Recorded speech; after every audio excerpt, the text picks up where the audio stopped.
देखिए इस वाले क्वेश्चन में एक ब्लॉक M2 मास का, इसके ऊपर एक M1 मास का मैन है और यहाँ कोई स्लिपिंग नहीं हो रही। यहाँ पर एक M2 मास का ब्लॉक है, यहाँ पर पुली लगी हुई है, इससे जुड़ी हुई है, तो पुली के ऊपर जो फोर्स लगेगा इसी पे लगता हुआ माना जाएगा। इसका एक एंड इस ब्लॉक से बांध दिया गया और एक एंड इसके हाथ में है मैन के, और यहाँ पे कोई स्लिपिंग नहीं होगी इन दोनों के बीच में।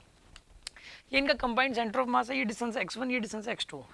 इन दोनों के बीच में अगर स्लिपिंग नहीं हो रही है ना, तो इस पूरे को भी एक सिस्टम मान सकते हो आप, पूरे को। ठीक है, ये बताना एक तो वेलोसिटी ऑफ सेंटर ऑफ मास क्या होगी। इनिशियली पूरा सिस्टम रेस्ट में था, अगर इनिशियली रेस्ट में था ना तो कोई एक्सटर्नल फोर्स अलग नहीं रहा, तो बाद में भी रेस्ट में रहेगा।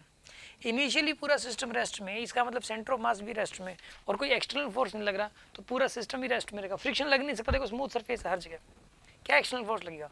इस पूरे सिस्टम के लिए, इस पूरे सिस्टम के लिए कोई एक्सटर्नल फोर्स नहीं लग रहा है, इस पूरे सिस्टम पे सिर्फ इंटरनल लग रहे हैं। टेंशन यहाँ पे इंटरनल लग रहा है, और इसी की वजह से मोशन होगी। अगर होगी तो यहाँ पे जो मोशन होगी वो इस इंटरनल फोर्स की वजह से होगी, तो सेंटर ऑफ मास तो वहीं रहेगा।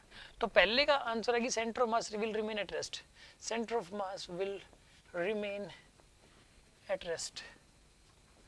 दूसरा, find the position of M2 and M3 will collide. कहाँ पर कोलाइड करेंगे? यहाँ पे कोलाइड करेंगे। ठीक है, x1 की वैल्यू कितनी आएगी बताइए? x1 की वैल्यू कितनी आएगी यहाँ पे? M3 into D divided by में M1 plus M2 plus M3। ठीक है, ये हो जाएगी यहाँ पे मास, ये वाला गैप, ये वाला डिवाइडेड बाई टोटल मास।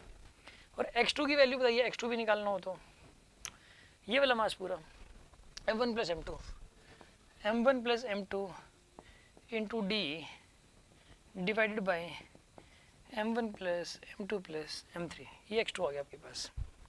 अच्छा, फाइंड, ये तो हो गया।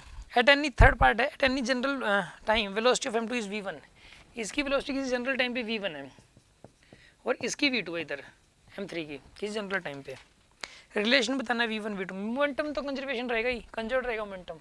तो थर्ड पार्ट में मोमेंटम कंजर्व लगा दो। p तो कैसा करो, इस केस के अंदर पहले जीरो था, अभी इधर जितना होगा इधर भी उतना ही होगा। इधर वाला मोमेंटम हो जाएगा M1 plus M2 into v1, और इधर वाला हो जाएगा M3 v2। ये आ गई इक्वेशन, ये v1 और v2 के अंदर रिलेशन है। कोई डाउट?